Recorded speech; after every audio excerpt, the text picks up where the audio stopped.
This is America's day. This ceremony is the culmination of 244 years of a democracy. This is democracy's day, a day of history and hope, of renewal and resolve. There is always light if only we're brave enough to see it. We're brave enough to be it. There is now new leadership in the White House. President Joe Biden and Vice President Kamala Harris sworn into office. Vice President Harris now the first woman of color to hold that position. The ceremony on the steps of the U.S. Capitol today in stark contrast to the deadly riot there just 2 weeks ago. President Biden taking office following an election that has deeply divided the country and the violent insurrection that further exposed those divisions. And in his first speech as president, President Biden called for unity, saying that he will work for all Americans. And so today, at this time, in this place, let's start afresh, all of us. Let's begin to listen to one another again, hear one another, see one another, show respect to one another. We can join forces, stop the shouting and lower the temperature. For without unity, there is no peace, only bitterness and fury. President Biden also touching on the coronavirus crisis 1 year after the first case was confirmed in America. A tremendous day for democracy in Washington, D.C. is also a historic day for Georgia. As of around 4:30 today, Democrats John Ossoff and Reverend Raphael Warnock will officially be U.S. senators representing Georgia on Capitol Hill.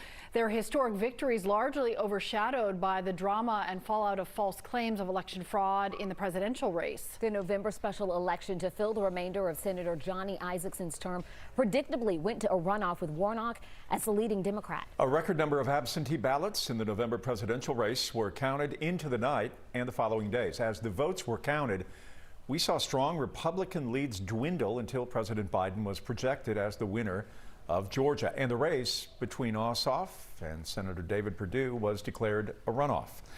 The campaigns leading up to the runoff election on January 5th were marred by baseless claims of election fraud in Georgia that resulted in multiple failed lawsuits, a hand retally of the nearly 5 million votes in the presidential election, and death threats against election workers in Georgia. Ossoff and Warnock's historic victories in the runoffs eclipsed by the insurrection at the U.S. Capitol January 6th as Congress met to count the Electoral College votes. Warnock had been projected the winner of his race early that morning, but the announcement that Ossoff had enough votes to win came while the Capitol was under siege by a pro-Trump mob. They're swearing in today, and the shift of power in the Senate would normally be the biggest story in the nation, but it comes the same day as President Biden's inauguration, which received plenty of special attention on its own amid warnings of more potential violence. The election of Senators Warnock and Ossoff is historic in many ways. Throughout history, there have only been a handful of black U.S. senators from across the entire country. Reverend Warnock, the first black U.S. senator in Georgia's history. Joe Hankey talked to Martin Luther King III about the hope that brings. Ebenezer Baptist Church behind me is where Dr. Martin Luther King Jr. served as pastor, and those are footsteps that Reverend Raphael Warnock followed in. Now King's son tells me he hopes Warnock can serve as a bridge between the pulpit and Washington. Today, Reverend Raphael Warnock joins a list of only 10 other black U.S. senators throughout history, including notable names such as former President Barack Obama and, as of this afternoon, Vice President Kamala Harris. Warnock is a pastor at Ebenezer Baptist Church, like King, whose civil rights work inspired countless people in the black community. Now, King's son believes Warnock is also serving as an inspiration by being a black senator from Georgia. It opens doors. He's the first. But it certainly means that other young African-American young men and young women can also aspire to run for the United States Senate. Warnock even reflected on the inspiration of his election during his election night speech. With hope, hard work, and the people by our side, anything is possible. At Ebenezer, Warnock preaches to a predominantly black congregation and, in the model of Dr. King, advocates for equal rights for all. MLK III wants to now see Warnock turn those sermons into legislation. Not just talk about Medicaid expansion, to be a part of creating legislation that ensures that everyone in the state of Georgia has health care, that ensures that we can begin to create a full employment economy for our state and our nation. Warnock's place in history is thanks in part to the dedicated work by a list of Georgia organizations who registered new voters and then made sure they voted. King believes it is a successful roadmap for underrepresented communities in other states to find change. That same apparatus can be created, I believe, in North Carolina and South Carolina and Mississippi and other southern states. And when that is done and voters are touched and understand the importance of coming out to vote, perhaps we will see changes throughout the South. We are scheduled to speak with Senator Warnock live at 5:30. Of course, he could be put right to work following his swearing in. It's a very big day for the U.S. Senate, faced with approving key Biden cabinet picks and preparing for former President Trump's impeachment trial. John Ossoff is the first Jewish man to represent Georgia in the U.S. Senate. It is a civil rights milestone with deep roots in Georgia. 11 Alive's Doug Richards has more. Although the civil rights movement in Atlanta originated with the descendants of slaves, Atlanta's Jewish community had its own set of struggles. The two interests had a merger of sorts about a half-century ago. 108 years ago, a Jewish man named Leo Frank was convicted of the murder of a 13-year-old girl named Mary Fagan in downtown Atlanta. White supremacists lynched Frank in Marietta at a spot now marked with a story of anti-Semitic bigotry. In October 1958, white supremacists bombed the temple on Peachtree Street, Atlanta's foremost Jewish house of worship. The accused bombers escaped conviction. Its rabbi, Jacob Rothschild, had aligned himself with the movement led by Martin Luther King Jr., alarming some in his congregation.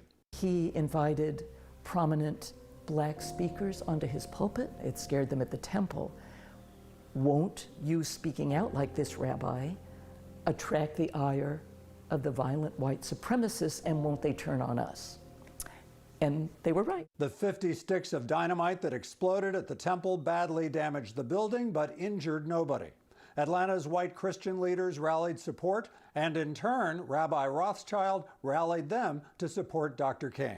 When King won the Nobel Peace Prize in 1964, Rabbi Rothschild organized a multiracial banquet in King's honor, attended by Atlantans and business leaders of all backgrounds. When Dr. King was murdered 4 years later, Rabbi Rothschild delivered a eulogy and cemented an alliance. Over the last year, Raphael Warnock, now the pastor at King's Church, and John Ossoff, a temple attendee, campaigned together. They beat the odds, won the election, and are representing Georgia in the U.S. Senate together.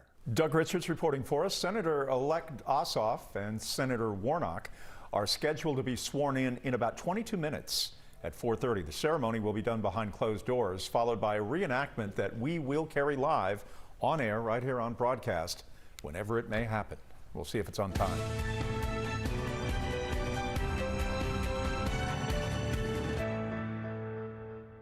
Ladies and gentlemen, please welcome from the City of South Fulton, Georgia Fire and Rescue Department, President of the International Association of Firefighters, Local 3920, Fire Captain Andrea M. Hall, for the reciting of the Pledge of Allegiance. I pledge allegiance to the flag of the United States of America and to the republic for which it stands, one nation, under God, indivisible, with liberty and justice for all. In a beautiful moment of inclusion there, South Fulton Fire Captain Andrea Hall, one of several Georgians, participated in today's ceremonies. You saw she recited and also signed the Pledge of Allegiance at the inauguration, and there was a lot of response from the ASL community about how much that meant to them. Georgia was represented today on stage at President Biden and Kamala Harris's inauguration. Again, South Fulton Fire Captain Andrea Hall said that it was an honor to represent the Peach State and represent the Biden-Harris administration. Paolo Suro walks us through some of the appointees with local ties. To help us break down some of those Georgia ties, we reached out to University of Georgia's Professor Joseph Watson Jr. He was an appointee himself in George W. Bush's administration. There are around 1,400 Schedule C political appointees that serve in the federal government that are political appointees and presidential appointees. First up is Atlanta native Rikia Dorsey-Craig, the Howard University graduate appointed regional communications director to help coordinate media interviews with members of the White House. Her resume includes communications director in the office of Congresswoman Maxine Waters. Next is Adam Schultz, the eyes behind the lens. The Atlanta native and Georgia State University graduate is chief official White House photographer.